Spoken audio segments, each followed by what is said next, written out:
The courtroom was packed when a black woman, bruised and handcuffed, stood before the bench.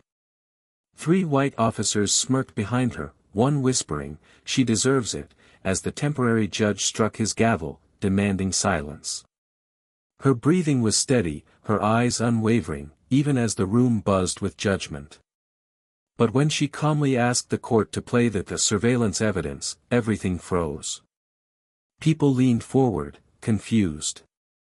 No one imagined the earthquake that was about to erupt. On the morning everything unraveled, Naomi Carter stepped out of her car into a storm that felt strangely symbolic. Cold sheets of rain hammered the pavement outside the Jefferson Federal Courthouse in Chicago, a place she had entered nearly every weekday for the last 19 years, usually through the private judicial entrance, usually in robes, usually carrying the weight of justice with a familiar steadiness. Today was different. Today, she wore dark jeans, a long charcoal coat, and practical boots, her hair pulled into a tight bun. A simple outfit, almost anonymous. And that anonymity, though unintentional, would become the spark that lit an explosion. The rain made everything harder. As she hurried across the parking area, juggling a folder of sealed documents under her coat, her identification badge slipped from her pocket and vanished into a puddle somewhere behind her. She didn't notice until she reached the door and reached for it out of habit. Her fingers met nothing but damp fabric. She exhaled slowly, deciding not to turn back. The staff knew her face. Security knew her walk. And besides, she didn't have time to deal with the inconvenience. She was due for a confidential meeting, one that could shift the future of law enforcement oversight in Illinois. A meeting centered around a long-running investigation into police misconduct, corruption, and racially biased violence. An investigation in which one officer's name appeared more than any other, Blake O'Connor. That name sat like a stone in her mind as she circled the building to enter through the side employee door. The rain soaked through her coat, the hallway inside would be warmer. Quieter. She needed a moment of calm before stepping into the day's chaos. Inside the courthouse, the atmosphere was different too. Judges, clerks, and marshals whispered in corners. Tension floated through the air like static. Because today, the bench wasn't hers. A temporary presiding judge, Elliot Graves, had taken her docket while an internal evaluation was underway, nothing alarming, just routine oversight. Still, it meant Naomi was operating behind the scenes rather than seated above the courtroom. As she walked toward the employee entrance, her steps were steady, her presence understated. To anyone watching, she looked like a mid-level administrator or a paralegal caught in the rain. Nothing about her quiet stride or modest clothes suggested power. Nothing hinted that she was the woman colleagues called the Iron Gavel, known for her unshakable fairness and razor-sharp command of the law. But that title, that reputation, none of it mattered at the door she approached next. Because on the other side of it stood the man whose misconduct she was preparing to expose. And he had no idea he was seconds away from committing the worst mistake of his career. Naomi had barely taken 2 steps into the side corridor when a sharp voice cut through the echo of dripping rainwater. "Stop right there." She lifted her head and saw him. Blake O'Connor. Taller than most men in uniform, built like someone who lifted weights just to intimidate people, and wearing an expression that made it clear he enjoyed it. His hand rested casually near his holstered weapon as if ready to escalate at the slightest excuse. His eyes narrowed, scanning Naomi up and down with the lazy arrogance of someone who had already decided she was beneath him. "Where exactly are you sneaking in from?" Blake asked, stepping closer. His tone wasn't that of a security officer doing his job. It was colder, dripping with something older and uglier. Naomi kept her voice even. "I'm not sneaking in. I work." "Answer when I'm talking to you," he snapped, raising his voice just enough to draw attention from the 2 officers lounging behind him. Carter Dunn, tall and lanky with a permanent smirk, nudged his partner Lyle Benson, who had the kind of laugh that made people tense their shoulders. Both men looked Naomi over like she was some kind of joke delivered for their entertainment. Naomi tried again. "I work in this building. I dropped my ID badge in the rain, so." "Sure you did." Blake scoffed, stepping so close she could smell the spearmint gum he chewed to mask the scent of tobacco. "People like you don't belong in here. This is a federal facility." It wasn't the words themselves, but the way he said "people like you." As if he had a list of categories in his mind and she had just checked everyone he hated. "I'm telling you the truth," Naomi said softly, not wanting to escalate but refusing to shrink. Blake moved even closer. "Then where's your ID? Where's your clearance?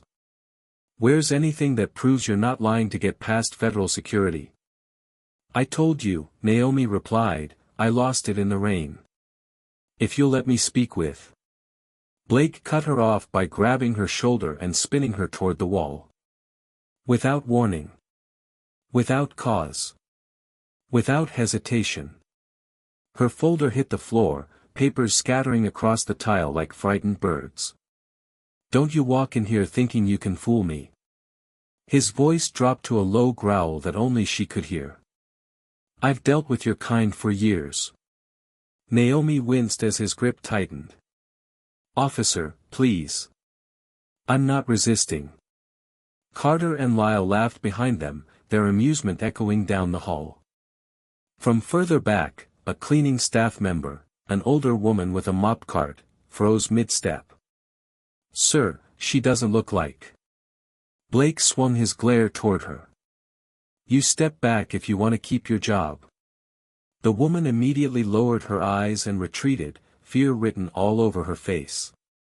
Blake returned his attention to Naomi, grabbing her wrist and wrenching her arm behind her back. Pain shot through her shoulder as he snapped a cuff around her wrist.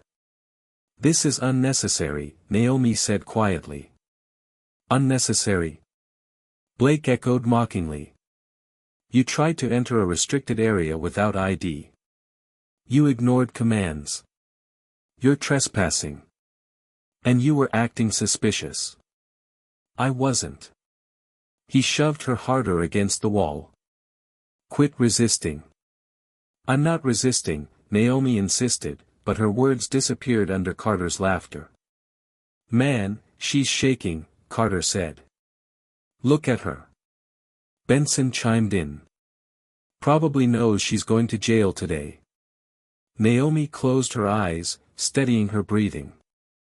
The humiliation stung more sharply than the bruise forming beneath her cheek. This was a hallway she'd walked through countless times with her head held high. A hallway where clerks greeted her. Where attorneys nodded respectfully. Now she stood in that same hallway with her hands cuffed behind her, because a man blinded by arrogance and prejudice chose not to see her humanity. Blake yanked her away from the wall and marched her forward. Her steps echoed toward the main lobby, the place she had once entered as a respected federal judge. Now she entered it as a prisoner. Blake marched Naomi through the corridor toward the main lobby, his grip firm on her arm as if parading a trophy. The echo of their footsteps mixed with the murmur of people waiting for their cases to be called, defendants, attorneys, families clutching paperwork, all turning to stare as the group approached. A black woman in handcuffs was enough to stir whispers. A black woman in handcuffs being dragged by 3 white officers was enough to ignite the room. As they reached the lobby, a young man sitting on a bench near the metal detectors stood up instinctively. He looked from Naomi's bruised cheek to the smug posture of the officers and, without hesitation, raised his phone. "Whoa, what happened?" "That looks..." Before he could finish, Blake lunged forward and snatched the phone out of his hand. "Filming federal police is illegal," Blake barked, holding the phone high like he'd seized contraband. "Delete it. Now." The man froze, startled. "But, it's not illegal in a public building." "I said delete it," Blake snarled, stepping into his space. The sudden aggression drew more attention. And once attention ignited, curiosity followed. People lifted their phones subtly, pretending to check messages, but angling their cameras toward Naomi and the officers. Naomi could feel the shift in the air, the way stories begin forming in people's minds before evidence appears. The officers knew it too, and Blake seized the moment to craft a narrative. "She assaulted me," he announced loudly, looking around as if expecting applause. "Tried to force her way through federal security with no ID. Completely out of control." Carter added quickly, "She was aggressive. Didn't follow any commands. We had to restrain her for everyone's safety." Benson nodded, eager to contribute. "Yeah, she was dangerous." Dangerous. The word floated through the lobby like a spark landing on dry grass. A woman watching from the security line leaned toward her friend. "Another crazy woman causing trouble." A man by the benches muttered, "This is what happens when they disrespect authority." Phone screens lit up everywhere. At least 3 streams went live on social platforms. Comments poured in almost instantly. "What did she do? Why's she fighting cops? She looks guilty. Lock her up." Naomi kept her gaze steady, her expression calm but undeniably exhausted. She didn't flinch, didn't raise her voice, didn't plead for understanding. She had walked into enough courtrooms to know that words mean nothing to people who have already decided to misunderstand you. Silence, controlled, intentional silence, can speak louder. Blake mistook that silence for weakness. "Keep filming and you'll be arrested too," he warned the crowd, sweeping the lobby with a glare meant to intimidate everyone in sight. "Anyone interfering with a federal investigation will be detained." A few people lowered their phones, intimidated by the threat. But more simply stepped back, keeping their cameras hidden at chest level. Eventually, a woman in business attire stepped forward cautiously. "Excuse me, officer. She doesn't seem." Blake pointed at her abruptly. "Ma'am, unless you want charges for obstruction, step back." The woman retreated instantly. Fear spread quickly. No one dared speak further. A shroud of silence fell across the lobby, broken only by the occasional ping of a comment arriving on someone's screen. Through it all, Naomi walked with a straight posture, lifting her chin just slightly. A subtle gesture of defiance that didn't require a single word. Her eyes tracked the room with sharp awareness, noticing every camera, every witness, every potential ally too afraid to step forward. Little did Blake know that while he was silencing the humans in the room, the building itself was watching everything. Cameras mounted in hallways, corners, door frames. Cameras he couldn't intimidate into looking away. Cameras he couldn't bark orders at. Cameras he didn't even know existed. And they were all recording. Every word. Every shove. Every lie forming in his throat. The chaos in the lobby was only the beginning. The temporary courtroom wasn't a real courtroom at all, just a converted conference chamber with rows of metal chairs, a portable bench, and harsh fluorescent lights that buzzed faintly overhead. Yet the atmosphere inside was thick enough to choke on. The air vibrated with tension as Naomi was led in, still cuffed, still bruised, still silent. Dozens of spectators had followed the commotion from the lobby, eager to see what would unfold. Some leaned forward with curiosity, others with judgment already simmering in their eyes. A few recognized Blake from previous cases and looked at him with admiration. Naomi saw all of it. She absorbed every expression and filed them away, not out of pettiness, but precision. The way a judge learns to read a room.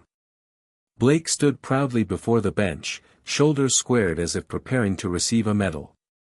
"Your Honor," he began with exaggerated respect, "this woman attempted to force her way into the restricted federal employee entrance. She refused multiple commands, became hostile, and physically struck me during the encounter. His voice carried across the room with rehearsed confidence, each word crafted to portray himself as the protector, the authority figure fighting off chaos. Naomi inhaled quietly.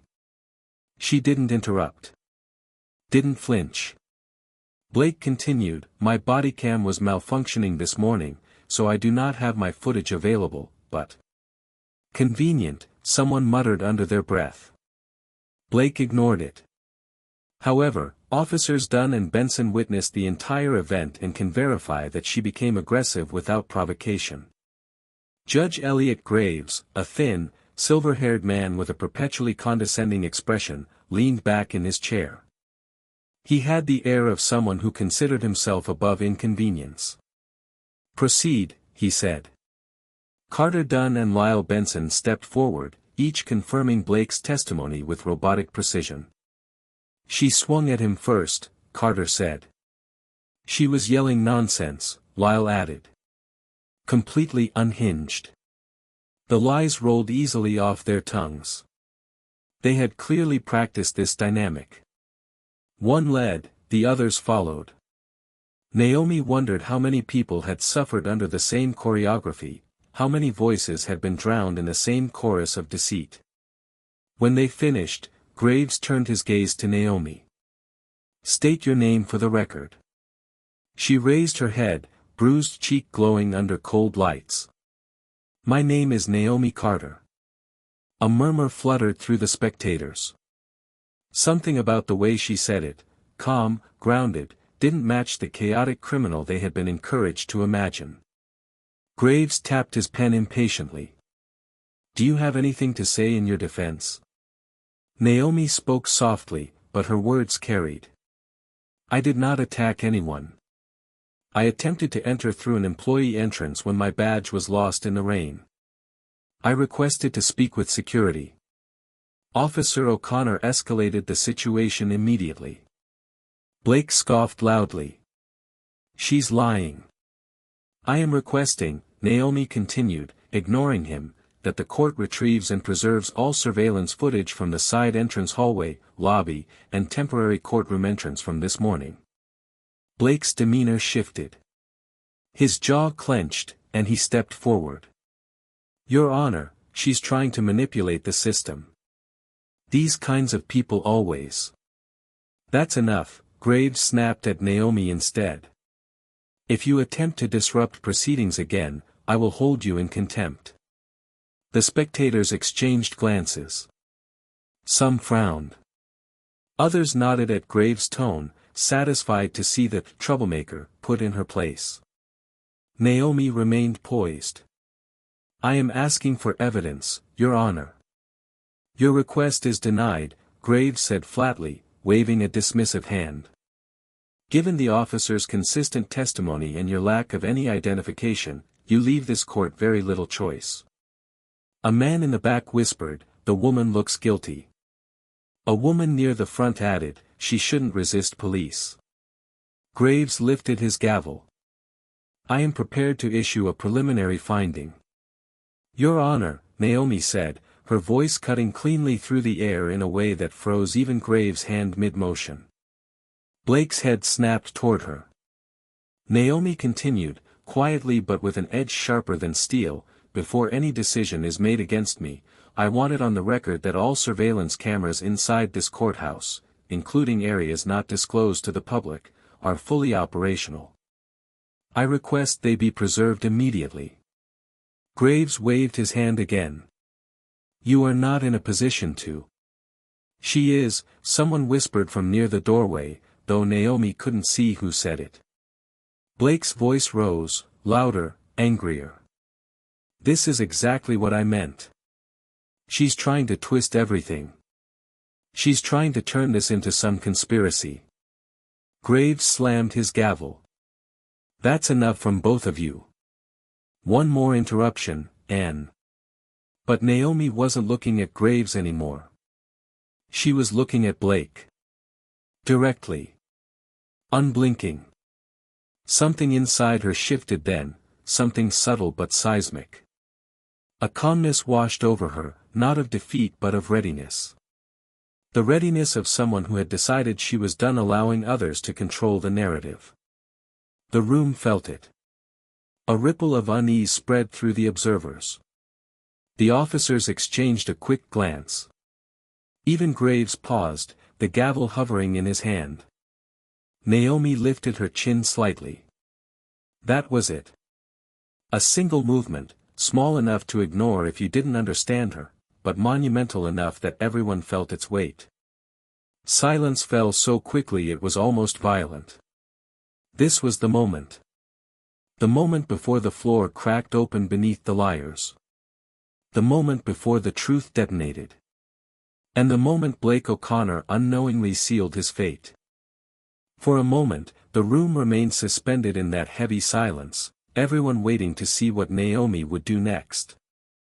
Then, with calm precision, she shifted her cuffed hands forward as much as the restraints allowed. "Your Honor," she said quietly, "I request my personal bag." Blake laughed, a sharp, ugly sound. "Oh, you mean this?" He grabbed her black leather tote from the evidence table and tossed it to the floor at her feet, scattering papers across the carpet. "Go ahead. Let's see what other lies you've got in there." Naomi didn't react to his taunt. She simply kneeled, the chains rattling softly, and reached into the fallen bag. Her fingers moved with an unsettling confidence, as though she already knew exactly what she was about to reveal. First, she pulled out a federal identification card, its gold seal reflecting under the courtroom lights. Then a high-security access badge, the kind issued only to top-level judiciary members. Then, slowly, she lifted the final card, a white laminated pass with bold black lettering across the top. "Chief Judge, Priority Access." Someone gasped loudly. The room snapped into stillness so absolute that even the fluorescent buzzing seemed to quiet. Blake blinked, confusion flickering through his features. Carter's smirk evaporated. Lyle's breath caught audibly in his chest. Naomi rose to her full height, cuffs and bruises and all, and looked directly at the judge. "Allow me to reintroduce myself," she said, her voice steady but echoing with authority. "I am Chief Judge Naomi Carter of this federal court." The room exploded. People in the gallery jumped to their feet. Spectators shouted over each other. "You're kidding, she's the judge. She was assaulted in her own court. They arrested a federal judge." And from the back of the courtroom, someone live streaming shouted, "This is going viral, oh my God, this is insane." Judge Graves went pale, the blood draining from his face as he stared at the ID badges in horror. His gavel slipped slightly in his grasp. This cannot be." Naomi didn't wait for him to finish. She turned to the bailiff near the door. "Bring me my robe and gavel. Now." The bailiff, eyes wide with panic and respect, nearly tripped over himself as he rushed out of the courtroom. Naomi then addressed the room, voice sharp as steel. "I am ordering an immediate lockdown of all courthouse surveillance footage from today. No tampering. No deletions. All feeds will be transferred to federal protective custody." 2 marshals, part of the Specialized Judicial Protection Task Force, entered the room at that exact moment. One spoke into a radio. "Identity confirmed. Chief Judge Carter. Initiating Protocol 6. Gasps rippled through the room. Blake stumbled backward. This is a setup. She's lying. She. His words died when the bailiff returned with Naomi's black judicial robe draped over his arms, hands trembling as he offered it to her. She slipped one arm through, then the other, the fabric falling perfectly across her shoulders like a crown returned to its rightful throne. She stepped toward the bench. Every person in the room moved aside without being asked. Judge Graves stood up, shaking. "Why, Your Honor, I..." "Step down," Naomi said. He stepped aside instantly. Naomi ascended the 3 steps to the bench, placed her hands on the polished surface, then sat. The transformation was immediate. She wasn't a detainee anymore. She was the law. "Play the footage," she commanded. The screens lit up. They watched Blake shove her. They watched him slap her. They watched Carter and Lyle laugh. They heard every racist slur, every taunt, every threat. Nothing blurred. Nothing muted. Raw truth filled the speakers. Blake's face drained of color 1 beat at a time. By the time the last clip ended, the entire courtroom was frozen in a collective, horrified silence. Justice had just taken its seat. Naomi let the final frame of the surveillance footage freeze on the screen. Blake's hand raised mid-strike. Carter's grin. Lyle's laughter. The unfiltered truth hanging in the air like smoke after an explosion. She leaned forward slightly, her voice quiet but carrying the full weight of the bench. "Officer O'Connor, your record has been under federal review for 8 months. Today's events merely confirmed what dozens of citizens, colleagues, and internal reports have already established." Blake blinked rapidly, his chest rising and falling in shallow, panicked breaths. Naomi continued, "You have accumulated 62 documented misconduct complaints. 30 constitutional violations. Excessive force cases disproportionately targeting black and brown citizens. 47 internal grievances from community members. And a pattern of racially motivated harassment so consistent that the Department of Justice initiated a full investigation months ago." The courtroom erupted in murmurs, but Naomi raised her hand, silencing them immediately. "Let me make this absolutely clear," she said. "Striking a judicial officer is a federal felony. Violating civil rights is a federal felony. Perjury under oath is a federal felony. Abuse of authority is a federal felony. And you committed all 4, on camera." Blake took a desperate step back, as if distance could undo the evidence. It couldn't. "Bailiffs," Naomi said. "Take him into custody."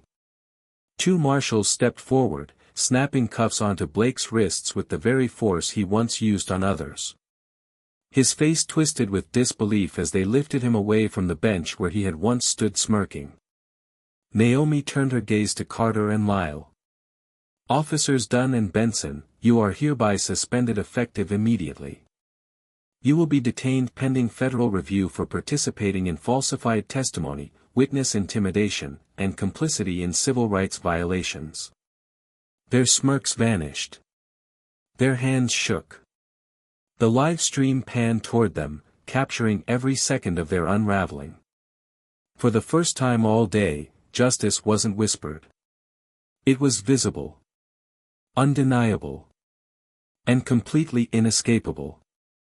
When the marshals led Blake away, the courtroom slowly shifted from chaos to an uneasy quiet. People who had whispered, doubted, or judged Naomi earlier now avoided her gaze, until one by one, they approached her with lowered heads and soft apologies. The same spectators who had recorded her humiliation now captured her vindication, though she paid them no attention.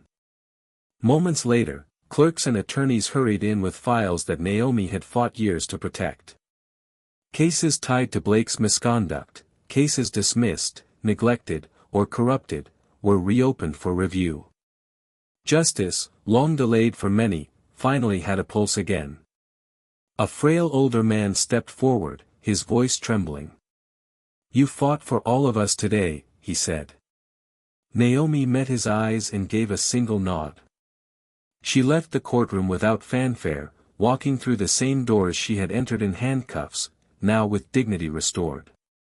Justice may be delayed. But it never disappears.